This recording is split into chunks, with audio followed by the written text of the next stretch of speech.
Hi there. I'm Aileen. My dad screamed at me, called me ungrateful, and told me to get out and not come back. So I left. But what if I told you? That wasn't even the worst part. What if I told you I'd spent years quietly paying their bills, only to find out they were stealing behind my back? That my own mother faked being sick just to get a few $100s more out of me? That my brother trashed my car, and they all said I should just let it go? Yeah. You think getting kicked out was the end? It was just the beginning. I stepped inside with 2 grocery bags cutting into my fingers, the cold still clinging to my coat. The air in the house wasn't warm. It never was. Not in temperature, not in spirit. Travis was on the couch like always, eyes glued to his game controller, not even a glance in my direction. Mom stood by the sink, drying a glass that was already spotless, avoiding eye contact. My father, Gordon, was waiting in the living room doorway like a judge ready to deliver a sentence. "You got a minute?" he said without even a hello. I nodded, set the bags on the counter. "Sure. What's going on?" His lips tightened. "We've been talking, and it's time you step up." I knew that tone, the same one he used when I was 8 and forgot to sweep the porch. Except this wasn't about chores. Step up how? He folded his arms. "The mortgage. It's crushing us. You've got a good job. It's time you cover it, fully. We can't keep doing this month to month." I blinked. "Wait, what? I've already been helping? Groceries, utilities?" Mom chimed in without turning around. "You make more than any of us ever did. You live alone, no kids, no husband.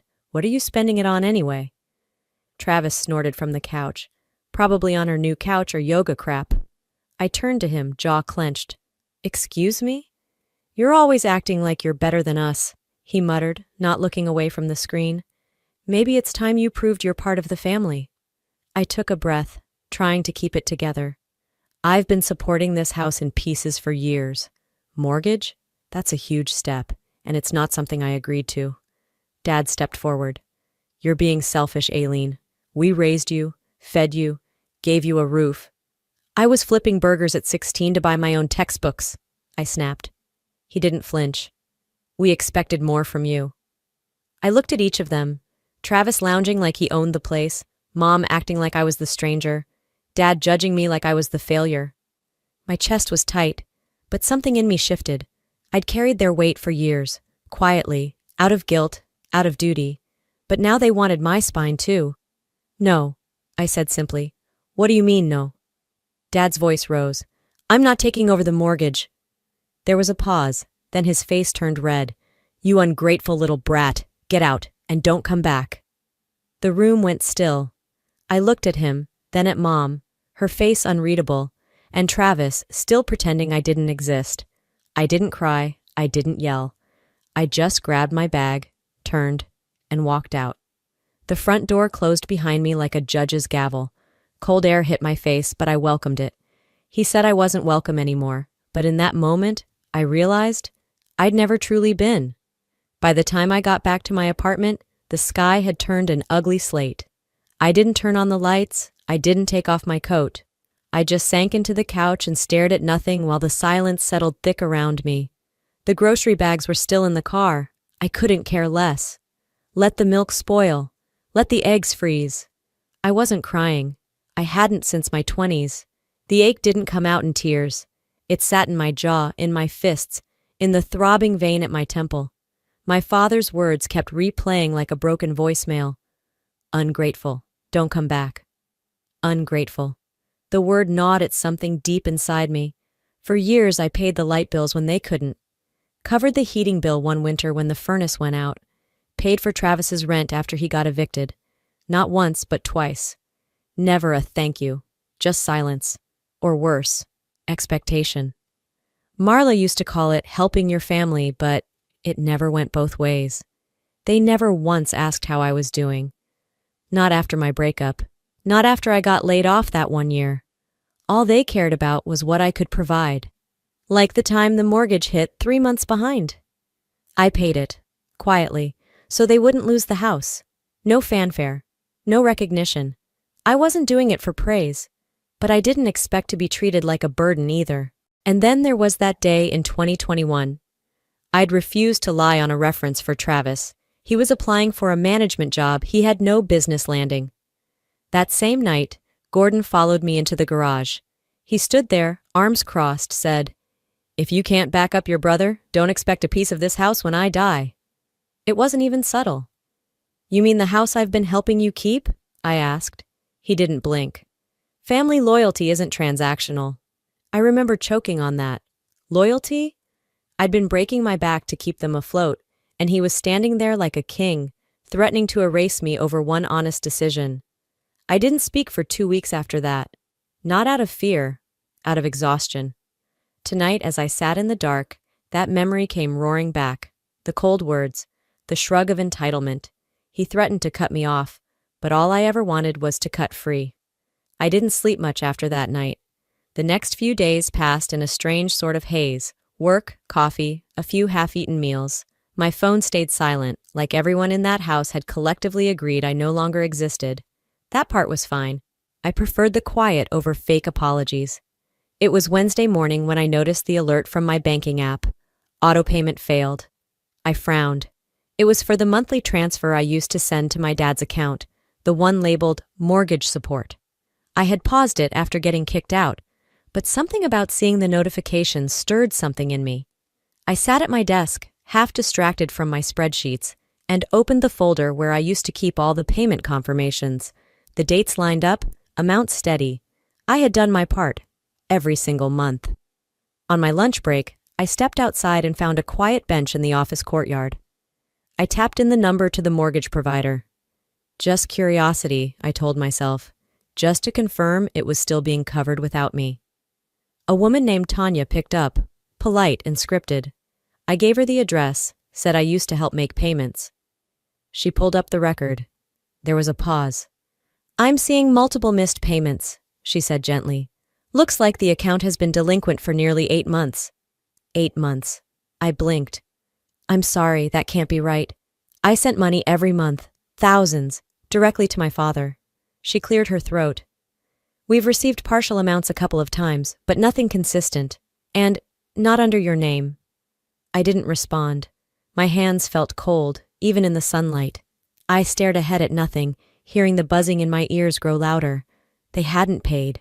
Not with the money I sent, not once. They lied. They looked me in the face every Sunday, complained about bills, begged for help, and never said a word about being months behind. They took what I gave and used it for... What? I didn't even want to guess. I hung up. Back in the office stairwell, I stared at the wall for a long time. Everything they'd said, about helping the family, about doing my part, it was never about keeping the lights on or saving the house. They didn't just take my money, they gambled with my trust. Now it's my turn. That night I couldn't stop pacing. The apartment lights were off, but the glow from the street lamps outside painted long shadows across the floor. I needed quiet, stillness, but none of it came. Then my phone buzzed. Mom, 2 missed calls. I stared at the screen until it dimmed. She hadn't called since the night Dad screamed at me to leave. Now suddenly she remembered I existed? I didn't call back, didn't even open the voicemail. But that name, glowing on the screen, pulled me back to something I thought I'd buried. It was last fall, October, I think. I was at the office scrambling to finish a project when my phone rang. Marla's voice trembled on the other end. "I collapsed," she whispered. "I was alone in the bathroom for hours. I couldn't move. I'm scared, honey." I dropped everything, cleared my afternoon meetings, booked the earliest train back to Medford, sat the whole ride with my chest in knots, imagining her unconscious on the tile, cold and helpless. I reached the house, breathless, heart pounding. She was in the living room, on the couch, eating crackers and watching game shows. Her face lit up like I'd just brought her a birthday cake. "Oh, honey, you got here fast. I'm feeling a little better now. Can we talk about that loan I mentioned?" I didn't even sit down. My body just locked. "You told me you collapsed," I said. She waved her hand. "I did, for a little bit, but I just needed you to come. You've been so distant." That night, I wrote her a check. I didn't speak much, just handed it over and left. I hated myself for not screaming. Back in my kitchen now, I leaned against the counter and stared at my phone again. This wasn't forgetfulness. This wasn't a misunderstanding. That day wasn't the only time. It was a pattern. Lies wrapped in love. Guilt wearing a mother's perfume. I opened the missed call log and deleted it without listening. That was the last time I came running, I said aloud to no one. The next time they cried wolf, they'd find no one waiting at the door. The next morning, I was halfway down the stairs of my building, keys in hand, when I saw it. My car sat under a dusting of pollen and early spring chill, but it was the deep, jagged scratch slicing across the driver's door that stopped me cold. One side mirror hung limp, cracked in two like it had been kicked. The vandal didn't even try to hide it. It was personal, precise. Only a handful of people knew where I lived now, and I could count on one hand the ones who would want to send a message. I snapped a photo, heart pounding, and went back upstairs. Travis picked up on the second ring. "Wow, you're up early," he said, like this was a Sunday brunch call. "You touched my car." A pause. "Paranoid much? Maybe some punk just didn't like your parking job." "Only 3 people know this address," I said. "You're one of them." He laughed, a slow, greasy sound. "And if I did? You gonna call the cops on your own brother? That's rich." I didn't answer. He filled the silence. "We're family, Aileen. This whole grudge you're holding, it's ugly. You don't cut blood over a few scratches." I hung up. Less than 10 minutes later, my phone rang again. Mom. "Aileen, honey, please don't escalate this," she said in that overly sweet tone she saved for when she was about to excuse something awful. "Travis has been under a lot of stress. He didn't mean anything by it." "He vandalized my car, Mom." "Oh, he's just lashing out. You know how sensitive he is? I raised you to be more reasonable than this." I clenched my jaw. "You raised me to clean up after him." She went quiet. "This isn't stress. This is destruction," I said. "Next time, I press charges." "You don't mean that." "I do." She tried softening again. "Come on, baby. You really want to go that far over a mirror?" They wanted me to play nice while they lit matches. I warned them. Next time I'd bring water and the fire marshal. That night, I couldn't sleep. I sat at the kitchen table sipping lukewarm tea, flipping through old notebooks I hadn't opened in months. My eyes skimmed a post-it I'd slapped on a page back in 2022. Missing $200. Don't forget. I paused. My stomach tightened. I remembered exactly when that was. The week I visited home because Marla claimed her arthritis had flared up. I stayed the weekend, even ran errands, left my purse in the guest room while I helped her cook. The cash was gone when I got back. I'd chalked it up to a mistake. Maybe I miscounted, but I wrote the note anyway, just in case. And then the memory sharpened. That night, I caught Travis coming out of my room. He smiled like nothing was off. "Looking for nail clippers," he'd said, tapping his pocket. I'd gone straight to him. "You took from me," he scoffed. "What are you talking about?" I told him the amount, the missing money, the note. He laughed, real casual. "Wow, paranoid much?" I turned to Mom. "You're seriously going to let him lie to my face?" She waved me off. "You probably misplaced it. You know how scattered you get when you're tired." "I checked the hallway cam," I said. "It caught him going into my room when I was outside with you." She didn't flinch. "Maybe he needed it for something important. He's been having a hard time." "Then ask," I snapped. "Don't steal." "He's your brother," she said. "Don't turn this into drama." I left early the next morning. Didn't say goodbye. Now at my kitchen table, I opened my banking app and started changing every password. Set 2-factor codes. Removed all linked accounts. They stole from me once, lied to my face, and got away with it. Not anymore. They could steal from me once. But now, every boundary I draw comes with consequences. By the time the next weekend rolled around, my resolve had crystallized into something sharper, cold, precise.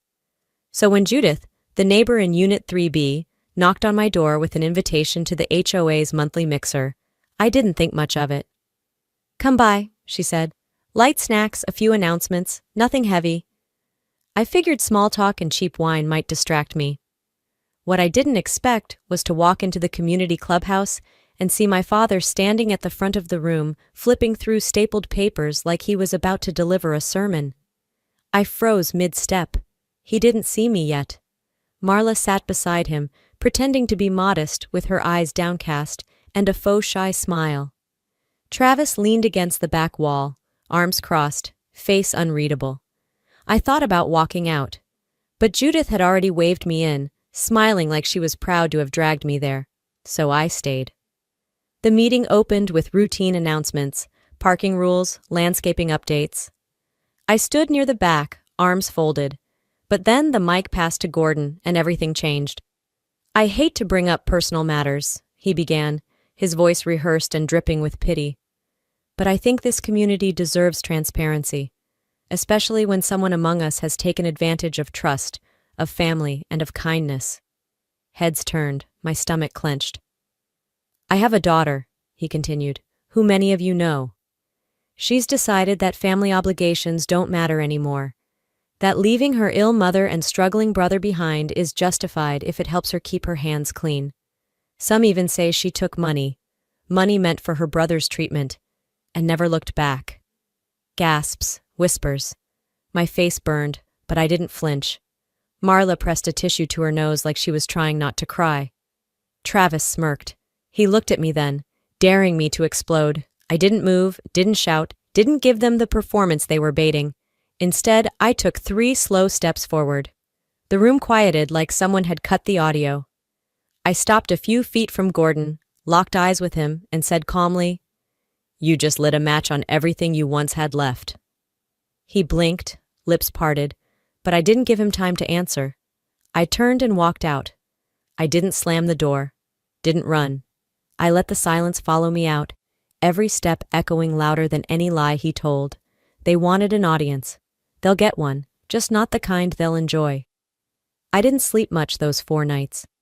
Each evening after work, I sat at my kitchen table with a folder, laptop open, combing through emails, bank statements, voicemail transcriptions, everything. Not out of spite, out of necessity. They made it public first. Now I'd make it clear. So when Thursday came and Judith texted, "Tonight's HOA gathering, 7 p.m., you coming?" I replied with just one word, "Yes." I arrived 5 minutes early, clutching a manila folder thick with truth. No nerves this time, only clarity. Inside the clubhouse, the same faces were scattered among folding chairs and coffee-stained tables. Gordon leaned against the podium, looking relaxed. Marla sat stiff beside him, lips pressed. Travis hovered in the back like an uninvited shadow. Judith gave me a subtle nod and slid her bag off the seat next to her. I walked straight to the front and turned to face the room. "Before we begin," I said calmly, "I'd like to respond to some things that were said here 4 days ago." A few people exchanged glances. Gordon smirked.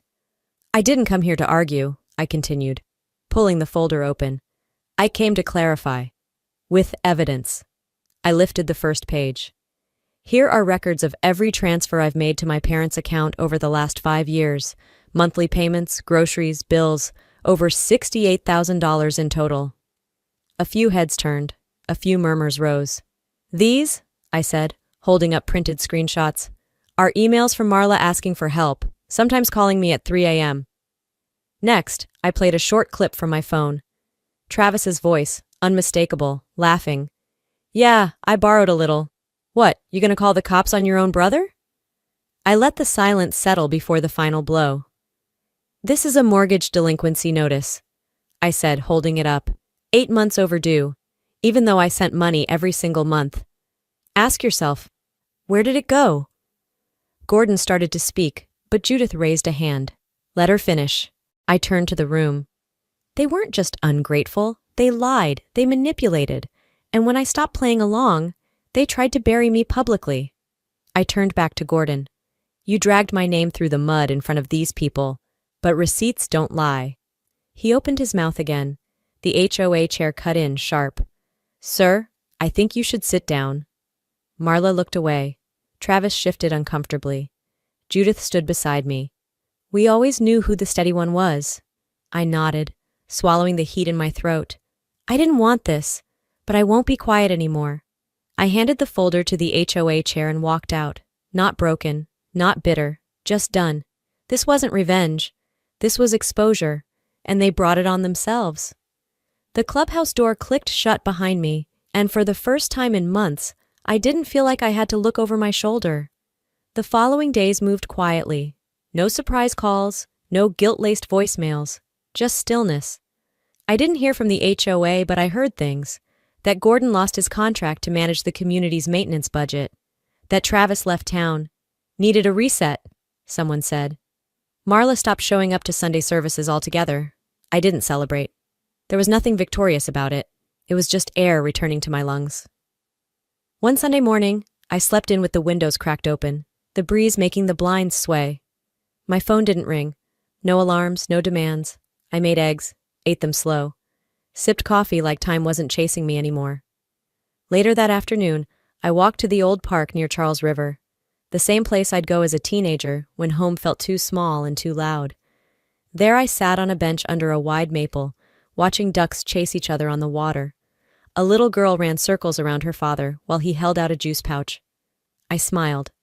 Not at them, but at the feeling that nothing in this moment belonged to anyone but me. I didn't bring a phone. No planner, no noise, just myself. When the sun began to dip, I strolled back home. My feet moved slowly, but not out of fatigue, out of comfort. Peace wasn't something I fought for anymore. It just arrived.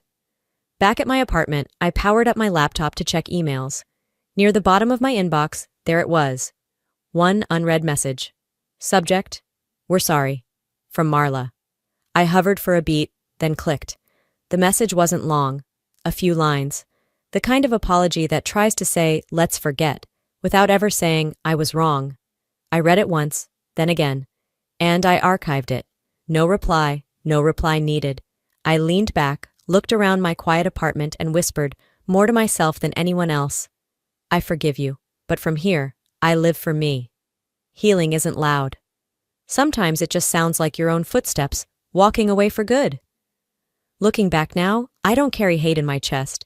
I carry clarity. For years I thought family meant sacrifice without boundaries. That love had to be earned through silence, through doing more, giving more, hurting quietly. But that's not love. That's control wearing a familiar face. If there's one thing I've learned, it's this. You can love your family and still say no. You can care deeply and still walk away when your peace is the price. Sometimes the most powerful thing you can do is choose yourself. To anyone out there who feels like they owe their soul just to stay accepted, you don't. Your worth is not measured by what you tolerate. Now, I want to hear from you. Have you ever had to walk away from someone you love to finally breathe? What did freedom look like for you? Let's talk in the comments. If this story hit home for you, leave a 1 in the comments. Or tell me where you're watching from. And if it didn't quite land with you, I want to know why. Let's learn together. And hey, if you made it this far, maybe it's time we stay connected. Subscribe for more real stories like this. Stories that dig deep, make us think, and remind us we're not alone. Thanks for listening. Till the next one.